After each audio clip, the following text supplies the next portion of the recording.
They carried you in their arms. Now they struggle to walk alone. Will you be there for them like they were for you? Do you still talk to your parents like they matter? When was the last time you looked into your parents' eyes? What happens when the people who gave you everything are left with nothing but silence?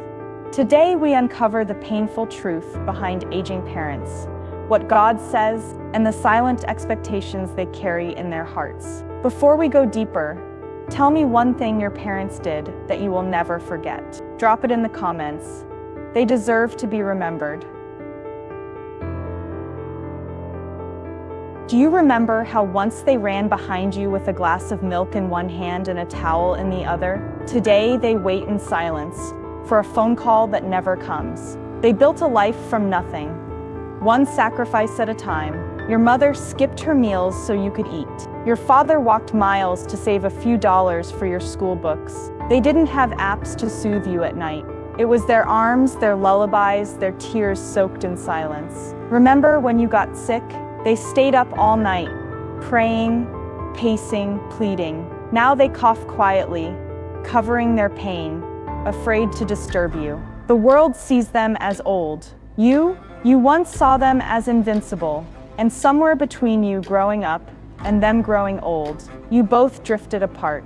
They lived in rented homes, but gave you dreams of palaces. They didn't speak English fluently, but they taught you values no book could offer. They stood in long lines for your school admissions, cut their desires so you could wear branded shoes. They fought battles, financial, emotional, physical, silently, so you'd never have to. And now, they don't ask much, just a little attention, a little patience, a little time. But in the noise of adulthood, have you forgotten the silence of their sacrifices? It's not just culture, it's divine law. Every major religion in the world doesn't just encourage respect for parents, it commands it.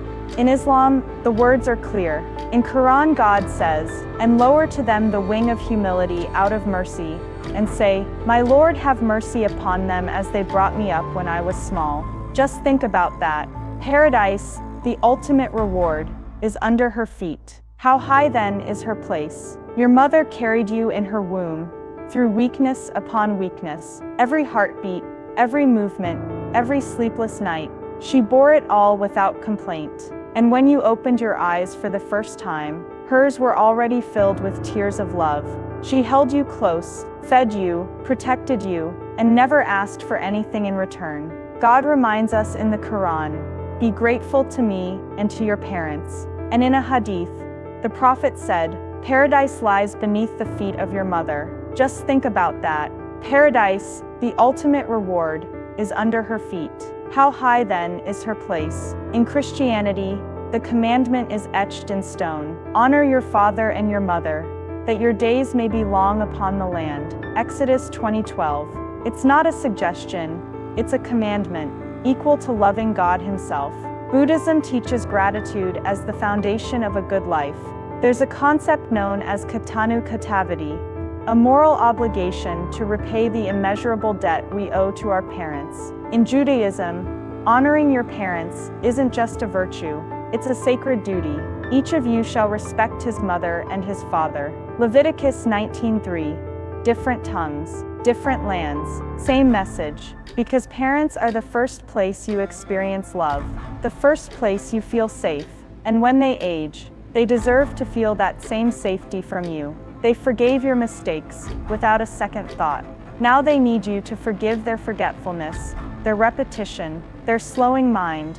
The scriptures aren't asking you for perfection, they're asking you for presence. Aging doesn't just change the body, it transforms the heart and mind in ways most of us never notice. As children, we were loud, restless, always needing attention, and our parents gave it without complaint. Now in their older years, they don't ask for much, but inside, they're screaming silently.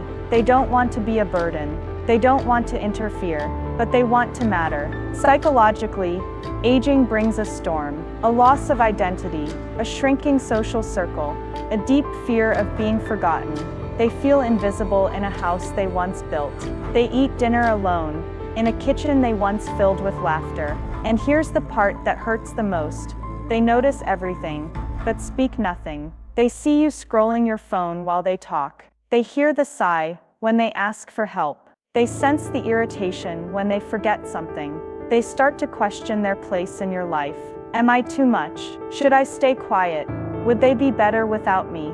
These thoughts are cracks in the soul, not visible on the outside, but slowly shattering their spirit. Medical research shows that loneliness in older adults increases the risk of dementia, depression, even early death, and yet, they pretend to be okay.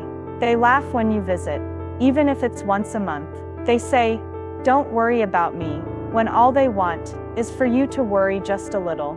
They don't want grand gestures. They don't need expensive gifts. They need a phone call that lasts more than a minute, a conversation where they're not rushed, a hug that says, "I see you," a moment where you sit beside them without checking your phone. Because for them, the greatest fear isn't dying. It's dying in the memory of their own children while still alive.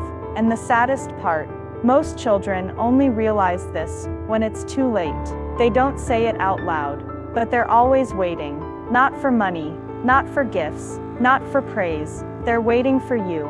Your parents may act strong, but deep down, they carry simple, silent expectations, the kind that only the heart can hear. They expect a phone call, not out of duty, but love. Just a, "How are you today, Mama?" can light up their entire week. They hope you'll visit, not just during Eid, or Christmas, or Diwali, but randomly, unexpectedly, just like they once surprised you with your favorite food after school. They don't need long speeches, just your full attention when they speak. No side glances at your screen, no rush to leave the room, just eyes that listen, and ears that care. They don't expect you to fix their problems. They only want you to include them in yours. "Baba, what do you think I should do?" It's not about the answer. It's about the value you give to their opinion. They expect to not be forgotten on your big days, to be invited, not because it's polite, but because it's unthinkable to celebrate anything without them. And here's the hardest one to admit. They expect that you'll remember them when they're gone, but they pray you'll remember them while they're still here. Because nothing breaks a parent more than realizing they've become a background character in the very life they built. They won't ask, they won't complain, but if you look closely, in their eyes, in their long pauses, in their quiet smiles, you'll hear every expectation they're too proud to speak. One day, the phone will ring, and no one will be on the other end. One day, you'll walk into their room, and it'll be just silence. The plate they always kept for you? Empty. The chair they waited in? Still. You'll scroll your phone, wishing you had one more missed call from them. You'll look for the messages and realize they stopped coming a long time ago. We live like we have forever. We assume they'll always be there, waiting, forgiving, loving, until one day, they're not, and all that's left is a memory and a question that haunts, did I do enough? If your parents are alive today, don't wait. Say the words now, visit them now, sit with them now. Apologize if you must, forgive if you can, just come closer. Because while you're busy building your life, they're quietly holding on to the hope that you'll come back to the life they once built for you. So before you scroll away, take a deep breath, pick up your phone, call your parents. No reason, no script, just love. If this video reminded you of your parents, pass it on and comment one thing they did that shaped the person you are today.